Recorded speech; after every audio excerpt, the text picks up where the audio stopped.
He come back, he said, well, they'll take both of us right now. I said, come on down there and bring those two papers that you're ready to go in the Air Force, U.S. Army Air Force. You come down, we'll take both of you. So I told Johnny I'd rather not. About a few days later, he come back, he said, well, now, don't you want to come go with? No, I said, I'll stay. So he went on to New Orleans, and then I was drafted. I was fortunate that I was drafted into the U.S. Army Air Force down at Camp Robinson, see. And then I sent to Hammerfield in Fresno, California, and the air base there, see. And the first thing they do there is send you to basic training, which is about 6 or 8 weeks. After that, they said, now what kind, you've got 3 choices here. You'd like to get in. Would you like to be a mechanic, like working on an engine aircraft, a radio, or armor, which is this kind of machine guns and turrets and bomb shackles, all that. So when I chose to be armorers. Then the people wanted to be a radio, they sent them to a radio school, see? Mm-hmm. And they sent me to Lowry Field in Denver, Colorado. It was real uptown, real late model. They knew everything about aerial activity. And I learned all about bomb shackles, bombardiers, about 50 caliber machine guns, and all that activity together. And you know, while I was there, I can't think of the name of, you might know the name of the general that was in charge of all of our military in this country at that time. No, I don't. General, I can't think of his name. Anyway, he came to Lowry Field when I was there. I was still private, just finishing up there, and they sent me and 2 or 3 others up there at this mess hall where he was, you know. We put our Class A uniforms on, just stood around him like we was something, we wasn't nothing, standing there. And he got up, he came over by me, and he approached me, saluted, responded, and he was telling how good we all looked, and he wanted to know where the latrine was. The latrine in the military is the bathroom, Mm-hmm. and he was real nice. And I told him where it was. Anyway, I got thinking after that, well, that'd been a good time for me to tell him what happened. But one thing you go through channels. Mm-hmm. Yes. You don't in business, same way, you go through channels. Anyway, about a couple weeks later, they shipped me to Hamilton Field in San Francisco. That was just another air base there. And I don't know what they're going to do with me there. But been there about 10 days. They sent me and 2 or 3 others up to an isolated place up in the Squaw Valley, way up there in the Squaw National Forest, snow and in what you call Indian ladies. That's all that was up there. And we set up a machine gun situation there for them. And then there, after their 2 or 3 weeks, they sent me back down to Hammer Field. Okay. And I'm back to Hamilton Field where I come. And then Hamilton Field sent me back to Hammer Field. Boy, I was really disillusioned. Now, about the next Monday, I was going to the chow hall, and on a large picture on the wall was a big sign that said, "Be an aerial gunner, 50% more pay, you know. Be an aerial gunner." But see, I'd been to schools there. I was a gunner. I knew what it took. And you know what? It said, "Be an aerial gunner, 50% more pay." So I went up, also got a on and filled it out. And you know, in 48 hours I was in Las Vegas. Oh. I mean, it was hours. They sent me there with 2 MPs. Now, one thing I don't remember where we flew there or went there on a train, but I knew we got there on the 4th of July, and these 2 MPs were going to take me. We're going to eat at about nearly noon. And Harry James and Betty Grable had just got married, and they'd come out of that. We was on the street there. Boy, I said, boy, she looks a lot better than Harry does. you know. But I remember that was the 4th of July. Then there was 2 aerial gunnery schools only in this country. Las Vegas was the biggest, and there was one in Arlington, Texas. But Las Vegas was it. And we went out there that night, and by the next Monday morning, there's 8 weeks, supposed to be 8 weeks of gunnery school. That was a fast 8 weeks. I learned everything about an aerial gunner and an aerial activity. And it was right. See, I'd already studied 50 caliber machine guns and all at Ben Lowry Field, and I was an armor gunner. And they say now when you get on a crew, you choose. I chose to be a tail gunner. I didn't want to be a waist gunner, tail gunner. And a ball turret gunner, a guy had to be small. That ball turret right under the B-17, it's a cramped up position, and you got to be smaller, see. And then there's the top turret gunner. That's usually the guy that studied mechanics. He's a top turret gunner. Ball turret gunner was another armorer. So. Why did they have to study mechanics to be? Well, this one, the pilot and co-pilot needed to know what the instruments said about this engine, that engine, and the top turret gunner was educated in those machines, you see, but he never did hardly have to do it. They had people on the ground, but that's what his duty was. Okay. The ball turret gunner, the B-17 was a great airplane, a great weapon. They put 50 caliber machine guns on all of them. Used to be 30, all 50s. A 50 caliber machine gun is a great weapon back then. I had in my possession the tail. I had a twin that had 2 50s. Had a ring and post side up there, and had a good position. But now, in gunner school, we learned we had air-to-air firing. We had some pilots come up in Florida with a little AT. Now you know what an AT-6 is. AT-6 was a small fighter. In fact, Sweden had them for World War II. This country made them, and they used them for training. Had a pilot and then a co-pilot seat. And they had a 30 caliber machine gun back there. The gunner would be there and the pilot. And there'd be a B-17 pulling a huge target, you know. Now flying air-to-air is entirely different than on the ground. We'd go up 6 planes in each, the last 2 weeks of gunnery. It put us in this rear cockpit with this AT-6, and they put more or less, my ammunition was maybe tipped red, somebody else blue, some green, some black, some not at all. That's so when you got up there and you fired in there, you could see how many hits you had, see. They give you 200 rounds.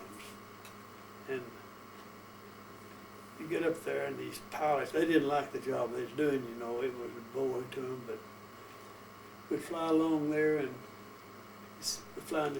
we had 30 caliber machine guns, and he went so close to them he'd fired, you know. And you'd always wonder, well, you wanted to pass. Me, later on I wished I'd never passed, you know, but They count them by how many hits you had out of 200. Well, you know, I Wait a minute, what is a pass? You wanted to pass what? pass that gunnery school. You know, Oh, you could okay. fail, yeah. If you didn't make it, you could fail. Oh, I did, okay. I got, when I was a prisoner of war, I got thinking I might have been better off if I If you failed. Yeah, But you wanted to pass. yeah, I wanted to pass. Okay. Yeah. So I'll tell you that I learned one thing. You know, before we learned in gunnery school how to, you had to bore sight a 30 caliber weapon. Bore sight, they didn't do that anymore, but what you do, there's a post sight on the end, the ring sight up here, see. The ring sight is fixed, but this out here, you got to be lined up where it's right. They call that bore sight. Well, we had to do that, but they never did do that anymore. But you know, we got up there on one mission there, and they got up there ready to, for my time on that sleeve, and that ring, that post sight was just swinging. I forgot to tighten it up. So I told that pilot, I said, told him what the problem was. Well, he said, hold on. He said, wait a minute, are you ready? I said, yeah. He said, hell, I'll take you. We'll get there close, you know. But remember, he said, we're only going to be in there a few seconds, you know. Now, I've got 200 rounds, you know. I'll never forget this. So he peeled off, we peeled off in there and went down that target. That target looked big as a barn. Okay. But I got thinking, now this is, I'm going to get too many hits here. This is, you can't miss 200 rounds. You good. Before, when it out there, 15 to 20 something, well, that'd be it, you know. Here, but that thing is big as a barn. I got to worry about there's going to be too many hits. I got 200 rounds, you know. Well, I began to sweat that. You know what sweating something out. Yeah. Got sweating that out when they took that. I had 17 hits out of 200. Oh my word. So you wouldn't have had to worry. I'm gonna tell you what, that made me, I started listening to these gunnery experts that's telling me how to fire these and how. I knew then they knew what they was talking about, see. Here I had 200 rounds and just got 17 hits. That thing was big as a barn, that target was. But that made a better employee, a better gunner out of him when I did that. Anyway, we come out of there, and then that's when we're going to be put on a crew of a ship with a crew, get a crew together. And it was an air base near Dalhart, Texas. They would just, we called it Rattlesnake Air Base because they had big dump truck loads of rattlesnakes digging up, making that runway, you know. We went there and got all this together to start training. There's 10 of us on the crew. Pilot, co-pilot, top turret, ball turret, 2 waist gunnery, a bombardier, and the navigator had to do a tail gunner, all 10. And they get to be a real good family, you know. Yeah, You get close. You really get close, see. And then we started training there, and we fly down. We probably got into old Mexico sometime. We was on the border, and then we flew over this area one time, and you practice mission, see. And that went on, and to skip it all, we went to we will leave Dalhart, Texas, to go up Omaha, Nebraska to get a ship when we got through. But let me tell you, we got a little over halfway through that. It was 3 months, and we'd been there about 2 months when we got word to skip that last month because we need to go over there. And I'll tell you, that was around in October. The What year? Of 43. Okay. 43. In October, the 8th Air Force had hit Schweinfurt. Schweinfurt is a city about 40, 50 kilometers east, a little south from Frankfurt. Now, at that time, all the targets in Germany, the 3 most heavily defended was the Ploiești oil fields in Romania, Schweinfurt. They made ball bearings for the whole military, and Berlin. All three of those. Anytime that you went, it was heavy losses. The 15th Air Force down in Italy was hitting Ploesti. That was 50% of the Germans' need for oil. And there was many a guy lost their life hitting Ploesti out of the 15th. That's flying, mostly liberators. Well, That's the 15th and y'all are the 8th. yeah, 15th was in Italy and the 8th was in England. Okay. Yeah. And you know, that day on October, they said they were going to quit. We had to go, because in August, 2 months prior to that, the 8th had hit Schweinfurt, lost 63 to 65 B-17. That's 10 times, that's 650 million. They lost. It was a tough, it was heavily armored, heavily defended. Well, flak guns and German fighters. Flak guns, like the Army called big, heavy artillery. They'd fire those up there, and there'd be big black blossoms of when they explode up there. And there'd be little thousands of pieces of fine metal. They're like bullets scattered. The Germans had thousands of those guns. They had many of them around Schweinfurt. And they had many Me-109s, the great German fighter. And when the 8th Air Force, they flew, the 8th Air Force flew right into the teeth of the German military, the Luftwaffe, which is the greatest in the world. The German Luftwaffe. The Japanese had one, but theirs were all on aircraft carriers. The German Luftwaffe was the greatest. That's Luftwaffe means Air Force. That's what I'm saying, yes. And they had lost 63 to 65 B-17s. And 2 months later, the day in October, the 15th, they hit Schweinfurt again and lost 62 to 65 more. That on Schweinfurt. So we were intending to go over and go into combat as a group of our own. Our major bar provisional group, we was named while we were training. Well, that's all. We're going to have to go over to replacement. The 8th. Replacement at 8th. All those two big ones at Schweinfurt. And then Now where is the 8th station? 8th Air Force is all over England. When we went there, we was in the 381st Bomb Group, which is stationed near Cambridge. It's up in the northeastern part of the British Isles. But anyway, they had air bases all over that. You fly, get up a little, and it looks like a checkerboard down there. Anyway, they sent us, we broke up that training a month early, and went to Omaha, Nebraska, and picked up an airplane, a brand new B-17, and we were going to Gander Bay, Newfoundland.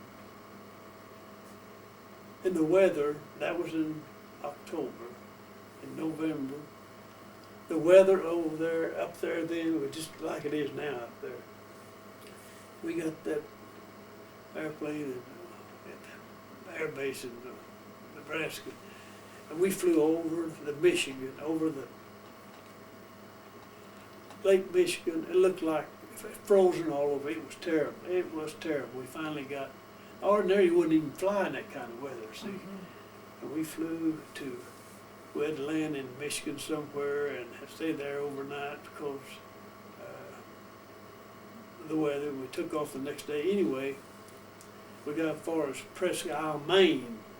It was terrible. To go, we had to land there. To go to the mess hall, there was a path about 6 feet wide, snow 12, 14 feet above us, down that to the mess hall. That's how bad that was. We shouldn't even be flying, but they were bad need over there. And then, oh, it was cold. Went up then, went to Gander Bay. You get in Gander Bay, Newfoundland. That's hard to tell night from day then. Bad weather, you know. In Newfoundland? Yeah. We went up there in November, latter part of November, I think. And that that general up there told us, said, well, boys, said, we're gonna do two things that never done before. We're gonna put 100 octane full of fuel in these B-17s. Always had 90 before, it's 100 octane. And he said, we're gonna fly the North Atlantic in the wintertime. That's impossible. In those days, no one flew the North Atlantic in the wintertime. There was no defrosters on anything then. We had 44 ships in our divisional group. And that day, it was tough. The weather, nearly a blizzard, and going across. We knew we were going to lose a lot of them. So I remember we got out there, we was number 3 lined up to take off.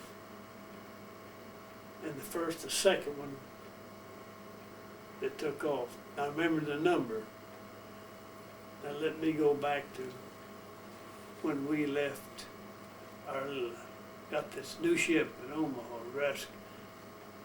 They'd backed the truck up there, and this crew of ours, so you go in through 2949997, whatever that was, and you get on this one. That's when you get on.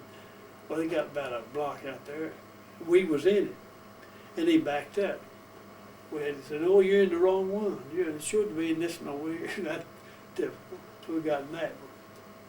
Anyway, that very one there that we've been, it was the second one to take off, and it blew up 500 feet off the runway.